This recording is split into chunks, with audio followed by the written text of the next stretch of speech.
All right, welcome back to Newswire here on SportsGrid. I'm Craig Mish, joined by Paul Stone of Paul Stone Sports. And naturally, Paul is looking at all of these different options in college basketball today. Great to bring back Paul here on the show. Paul, I do want to ask you about the Final Four.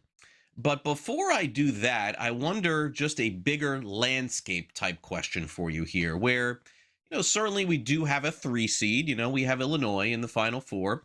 A few years ago, we were getting some very strange teams in. Florida Gulf Coast made a run. FAU in my neck of the woods made a run too. 8s, 9 seeds. And, credit to Iowa because they did make a nice run. But, Paul, that was about it for this year's NCAA tournament. A High Point win and a a Iowa win as well, kind of put them in Cinderella's slipper, but that was about it. Do you think that's kind of where we're headed in the future with this?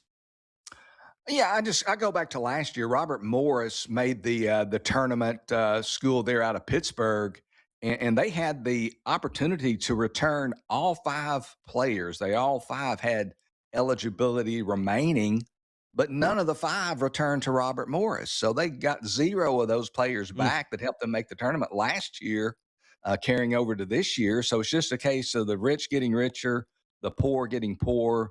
Clearly, something needs to be done to rein in the current NIL landscape and how it's just kind of the wild, wild west, and you pay what you want to, and there's no quote unquote salary cap. Sure. I think there's going to be something done. I think it's going to take time. It's so complicated.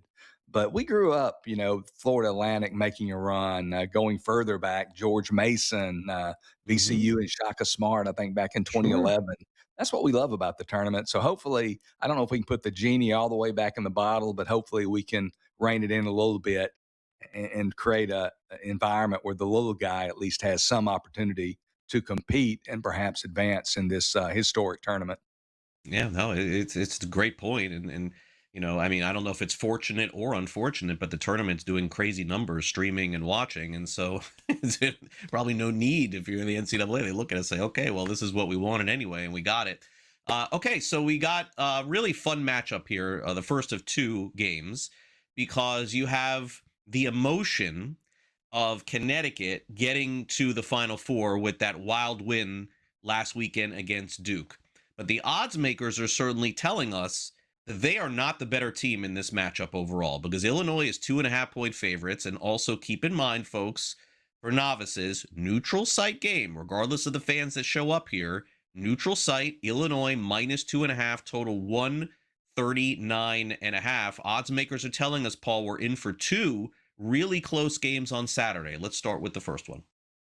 Yeah, we're showing 2.5 here, and I'm not sure where that's coming from, but a lot of even 1.5 on the screen right now as we speak on Friday. So it is pretty much an even game, and the talk of the tournament from last weekend, UConn rallying from that 19-point first half deficit to just stun Duke 73-72 on Braylon Mullins' desperation attempt from 35 feet in the waning seconds. In that game, it's been well chronicled, but UConn only makes one of their first 18 3-pointers, closes by making 4 of their last 5, including Mullins' game winner. And this one to me is going to come down to Terrence Reed Jr. for UConn Mm. versus Illinois' front line. And Mullins' 3-pointer at the buzzer, that's going to go down as it should. It's going to be forever etched in UConn men's basketball lore. But make no mistake about it, if it wasn't for the inside work of Terrence Reed Jr., UConn would not have been in the position to make any type of comeback against Duke. He finishes that game with big numbers against the Blue Devils.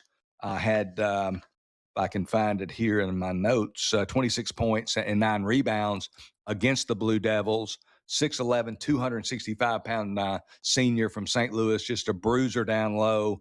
He's hit 33 of 55 field goal attempts, so 60% in the tournament. He's gone to the line 29 times, so he gets to the foul line 54 rebounds rather. 27 of those boards coming in that first round game against Furman. So he's just been a beast down low. But Illinois is well equipped to defend him and perhaps neutralize him much better than most teams are. They've got the Ivisic twins, 7'2" and 7'1" from Croatia, who are obviously over 7 foot tall, very big guys. They've got 6'9" David Mirkovic. So I think it comes down to how does Illinois, with their big front line, how do they deal with Reed? If Reed scores under 20, I think Illinois has got a really good chance to win. If Reed goes over 20, I think UConn might advance to that championship game. So that's the matchup I'm kind of going to be looking at is Terrence Reed Jr. versus Illinois' front line. Excellent stuff there. Okay, so the main course Saturday night, Paul, Michigan, Arizona. Best game of the year on paper here, right? Like odds makers are telling us about a pick'em game and a high scoring game at 157.5. I think the world will be watching this one, Paul. I think this is going to maybe even get higher ratings than the championship on Monday night. You talk about a Saturday night game with these two huge schools playing. Are you looking forward to this one like I am? Absolutely. I mean, it's a huge game, and although it's kind of been labeled as the champion, quote unquote, the championship game, Illinois or UConn might have something to say about that. But these are two teams that have phenomenal front lines. You look at Arizona; they're not only tall, but they're big. And Koa Pete is a true freshman from the state of Arizona. He's built nothing like a guy just 1 year out of his high school graduation. He is a grown man already. You've got Krivas, another big guy on that Arizona front line, also Toby Awaka. So Arizona depends on that front line. They are fifth nationally in paint points, over 41 paint points a game. But then you've got Michigan's front line. They've got Yaxel Lindeborg, Morez Johnson Jr., and then Ade Mara, the 7'4" transfer from UCLA. So I think it comes down to these two front lines. How do they match up against one another? You know, which one wins that battle? And if it's a push, then it comes down to guard play. Will Arizona's Braden Burries or perhaps Jaden Bradley come up big from the guard position? Then Michigan, Troy McKinney and Elliot Cadeau, two of their top guard scorers. So it's going to be interesting to see if those front lines are going to be a wash or if somebody wins that battle down low between Arizona and Michigan. Paul, as always, great to catch up with you. And before you know it, we'll be doing some college football. Thanks again. Thank you.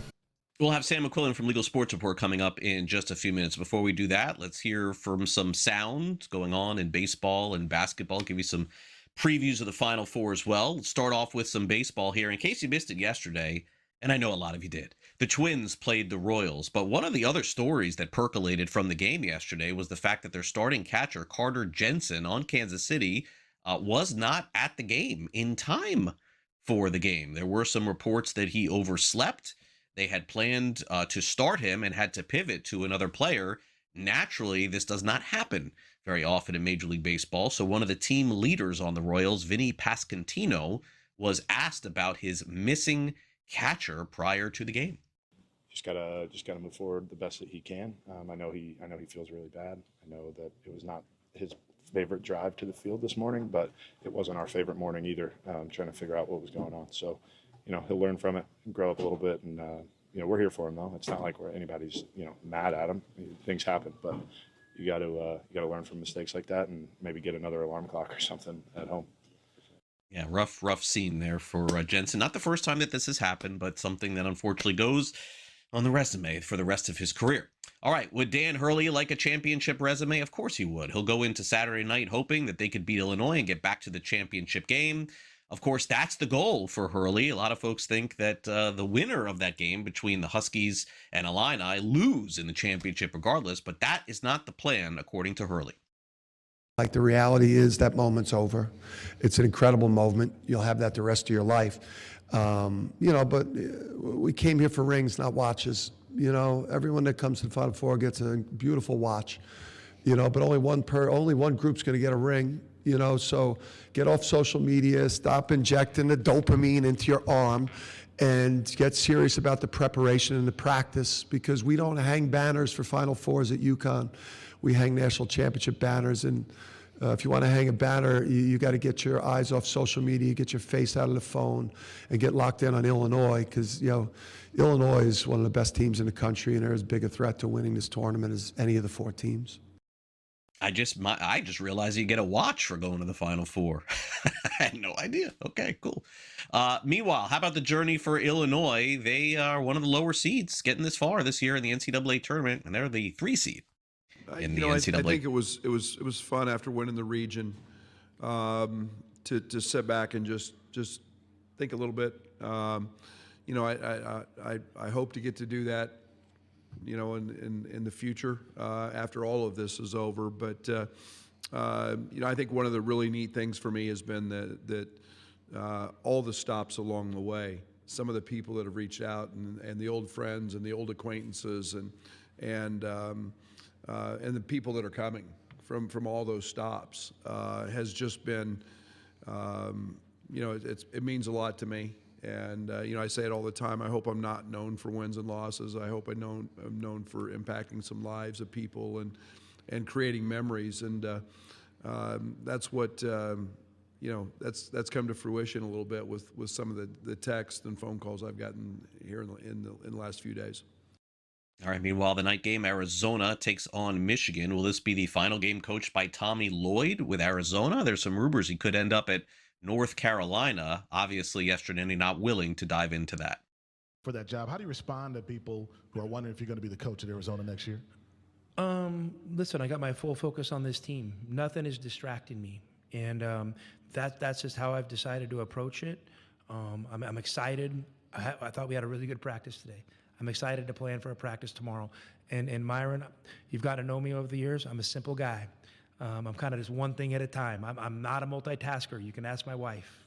So I'm 100% locked in on Arizona basketball right now, and I'm excited to see what this team can do. I have a real strong belief in this team, and this team deserves my full attention, so that's what I'm giving them. Meanwhile, Dusty May weighed in on Michigan's ability to beat Arizona Saturday.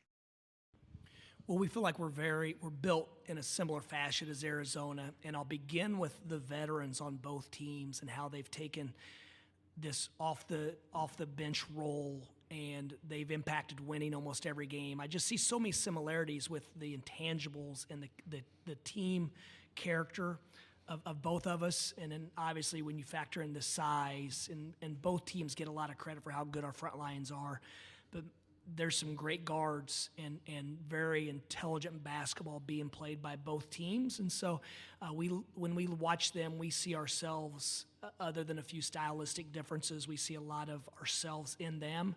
And it's going to be a battle. We believe it's going to be won in the 39th or 40th minute of this game.